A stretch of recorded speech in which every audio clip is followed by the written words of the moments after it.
3차 온라인 공개 시작하도록 하겠습니다. 안녕하세요. 순천문화도시센터 팀원 문지영이고요. 저번에 2차 온라인 공유회도 진행을 했었는데 오늘 또 나오게 됐어요. 그 이유가 저희가 올해부터 그 온라인 공유회는 유튜브 편집본으로 올리기로 했었어요. 2차 때 그 녹화를 안 해가지고 다시 한번 나오게 됐습니다. 오늘 온라인 공유회 들어와 주셔서 감사드리고요. 오늘도 잘 부탁드립니다. 오늘 컨텐츠는 줌으로 전시 엿보기라는 주제를 들고 왔고요. 저희가 그 5월 30일이랑 31일에 서울로 선진지 답사를 갔다 왔는데요. 답사를 가게 된 이유가 올해 도시민 자금미술관하고 그 이동식 트롤리버스를 진행을 하는데 그 선진지 견학을 통해서 저희가 견문도 넓히고 시야도 넓히기 위해 다녀왔고요. 요즘에는 그 평면 전시만 있는 게 아니라 미디어라던가 사진 등 그 다양한 전시들이 있더라고요. 아무래도 이런 전시들을 로컬보다는 서울에서 집중이 돼 있다 보니까 그 많은 분들이 문화생활을 즐기러 서울로 가게 되는 것 같습니다. 그 답사 일정은 전 세계 곳곳에 사진을 전시한 그 우연히 웨스 앤더슨이랑 도심 속 미디어 정원 강화시대 삼성에서 현대미술관에 작품들을 기증했다고 해요. 이거닉 컬렉션 같은 경우는 대기줄이 너무 길어서 나너 기억과 데이터의 바다라는 그 전시를 관람하게 됐습니다. 이 중에서 가장 감명 깊게 봤던 웨스 앤더슨 전시를 주로 소개해 드릴 거고요. 웨스 앤더슨을 좀 소개해 드리자면 여행 사진 아와 커뮤니티에서 시작이 되었고 그 윌리와 아만다 호발 부부가 영화에 나올 것 같은 세계 명소 사진들을 인스타그램에 이렇게 올리면서 그 많은 사람들이 함께 참여했다고 해요. 이 커뮤니티가 만들어졌을 때 사람들이 사진들을 올려주셔서 이 전시에도 함께 참여한 거고 웨스 앤더슨의 특징이라고 하면은 밝고 화려한 색감과 잘 어울리는 듯한 완벽한 대칭 구조라고 생각합니다. 전시 사진 보여드리면서 말씀드리겠습니다. 일관 첫 전시인데요. 아와 커뮤니티에 대한 소개로 시작을 합니다. 사진들을 보시면 아까 나왔던 것처럼 대칭 구도와 색감들을 보실 수 있습니다. 두 번째 전시 같은 경우에는 여행에 대한 추억과 기대감을 알려주는 컨셉이었고요. 분홍색 벽지로 해서 집이라던가 편안하게 느낄 수 있는 사진들로 전시가 되어 있더라고요. 다음은 여행을 가거나 일상에서도 이동할 때 수단이 될 수 있는 기차, 버스, 바이크 등 그 이동 수단에 대한 사진을 담은 곳입니다. 노랑 바탕의 배경들이 인상이 깊었고요. 작품 표찰이라고 하죠. 작품을 걸 때 여행객의 관점에서 이동 동선을 사진으로 볼 수 있다는 게 신기했고요. 이 나머지 사진들도 보여드리면 노랑 바탕의 이동 수단들을 볼 수 있습니다. 다양한 색감들이 많이 있죠. 다음은 검은색으로 어두운 배경이었고요. 이 전시관에서는 작품을 조명으로 활용해서 색감의 선명도나 가시성을 높였던 게 인상적이었고요. 보시면 다 어두운 배경이고 LED로 된 전시입니다. 다음은 유럽이랑 중동, 미국을 표현한 전시관인데요. 건물 사진들이 여기는 많았고 시그니처인 좌우 대칭이 건물 사진에서 가장 잘 드러났습니다. 여기는 중동 사진입니다. 아라비안 나이트라고 하죠. 모래도 나오고요. 건물 외벽에 이렇게 신기한 문양도 많이 나옵니다. 다음은 미국입니다. 건물 사진들이 좀 돋보인다고 했는데 저는 여행 가고 싶다는 생각이 들었고요. 그 유럽 여행을 코로나 이전에 다녀왔었는데 사진을 보니까 다시 한번 가고 싶어지네요. 다음은 붉은 배경이 눈에 띄죠. 웨스 앤더슨의 영화 그랜드 부다페스트 호텔의 세계의 숙소 사진들을 이렇게 볼 수 있고요. 이게 메인 전시 포스터인데요. 스위스의 그 벨베데레라는 호텔이라고 합니다. 그랜드 부다페스트 영화를 소개하자면 파스텔 톤의 색감과 대칭 구도, 수평 수직의 카메라 워킹 등 웨스 앤더슨만의 개성 있는 연기보다는 그 출연진들의 절제된 연기를 볼 수 있고요. 여러분들도 시간 되실 때 한번 관람해 보시면 좋을 것 같습니다. 다음은 여름 컨셉의 그 수영장을 빈티지한 색감으로 담아냈는데요.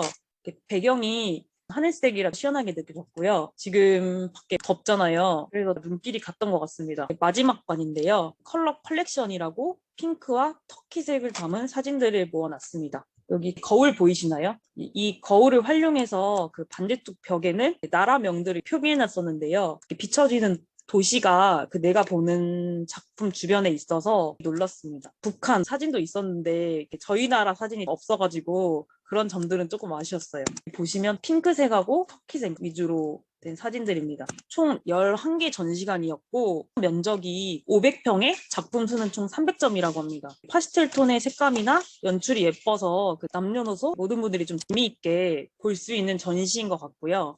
세계 다양한 연령층의 사람들이 찍은 사진들을 한데 모아서 이렇게 전시로 태어났다는 게 저는 매력적으로 다가왔습니다. 이 전시가 그 6월 6일까지 끝나는 거였는데 인기가 많았는지 그 7월 24일로 연장되었다고 하거든요.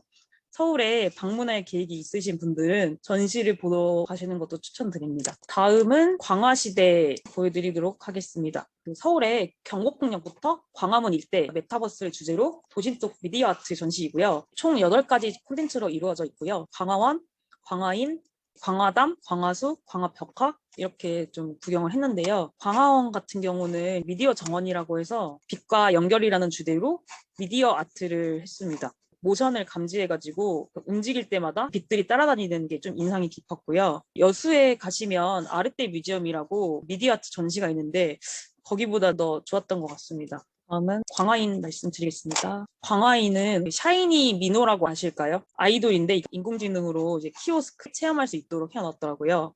한국 문화유산을 소개해주는 전시였는데 아직은 기술이 부족한지 음성 인식이라든지 시스템적인 게 조금 불안한 모습이었고요. 광화당 같은 경우는 포켓몬고라고 아실까요? 탐험하고 즐기는 그 AR 게임 같은 건데요. 이렇게 일정한 위치를 비추면 그 게임 창이라던가 나타나서 게임을 즐길 수가 있습니다. 아쉬운 점이라고 하면은 저희가 안드로이드만 호환이 되고 그 애플은 호환이 안 되는 점이 있었고요. 눈에 띄었던 게 그 세종문화회관 계단에서 게임을 끝내면 에스파와 함께 사진을 찍을 수 있는 것도 있었습니다. 광화수를 말씀드리겠습니다. 광화수는 그 AR 기반으로 전 세계인들이 남긴 그 감정을 분류해서 각각의 다른 색으로 구현되는 나무입니다. 이 전시도 저희가 굉장히 기대를 하고 갔는데요. 생각보다 조금 아쉬웠습니다. 사람들의 댓글에 감정을 분류한다고 했는데 정확하지 않았던 점도 있고 실물로 보는 거랑 카메라로 비춰봤을 때의 모습이 조금 달랐습니다. 다음은 광화벽화 소개해드리겠습니다. 광화벽화는 대한민국 역사박물관이라는 외벽에 LED 스크린으로 설치가 되어 있었는데요. 화면이 꺾이는 공면 지점에서 보니까 입체적으로 보이긴 했는데 아쉽긴 했습니다. 이게 시민분들이 직접 제작한 작품을 걸 수 있다고 해요. 지금은 미디어 아트 영상 공모전도 진행한다고 합니다. 다음은 저희가 그 인스타그램을 보면서 이달에 진행되는 전시라던가 행사 안내를 드리겠습니다. 시민 이야기꾼 먼저 말씀드릴 건데요. 이번 달에는 주제가 나만의 노하우로 진행이 되는데요. 매달 주제가 달라집니다. 주제, 시간, 이야기 스탑까지 그 시민분들이 직접 정해서 하는 방식이고요. 신청은 하시는 대로 문화도시센터 홈페이지 공지사항을 확인해 주시고요. 구글 폼 작성하셔가지고 제출해 주시면 신청이 완료됩니다. 여러분들 많은 참여 부탁드릴게요. 문화의 거리 행사 안내 보여드리겠습니다. 6월에 문화의 거리에 다양한 행사들이 있는데요. 7월 2일에는 그 문화의 거리에서 그 문화인 살롱데이라고 총 거점 카페 6군데를 섭외해가지고 릴레이 공연도 돌리고요. 제휴 매장을 30군데나 선정하고 있거든요. 여러분들도 놀러 오셔가지고 공연도 다채롭게 보시면 좋을 것 같습니다. 다음은 문화예술 창작 활동 지원 사업인데요. 이제 문화의 거리에서는 이렇게 체험이라던가 공연, 전시 주기적으로 진행을 하고 있습니다.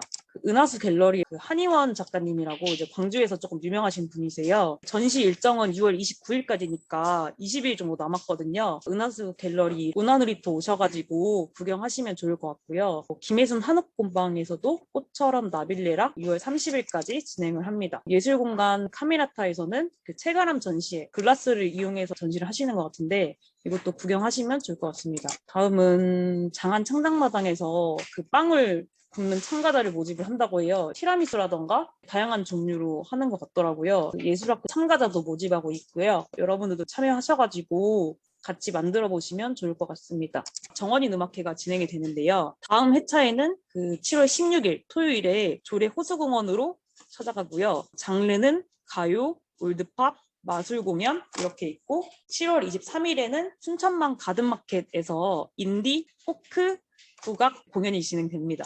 9월 17일에는 버드네 공원에서 마술, 동요, 클래식으로 준비가 되어 있고요. 10월 25일 순천 선해학교에서는 동요, 댄스, 마술 공연이 준비되어 있습니다. 여러분들 많이 놀러 와주시고 이제 앞서 말씀드린 내용도 그 SNS나 홈페이지에 올려드리고 있으니까요. 놓치지 마시고요. 오늘 했던 온라인 공유에도 유튜브로 편집을 해가지고 올라갈 겁니다. 오늘 줌으로 보는 전시 엿보기 진행을 했었는데요. 이것으로 온라인 공유회는 마치도록 하겠고요. 늦은 시간까지 참여해 주셔가지고 감사드리고 다음 온라인 공유회도 2주 뒤 목요일에 있으니까요. 들어오셔서 그 얘기 들으시면 좋을 것 같습니다.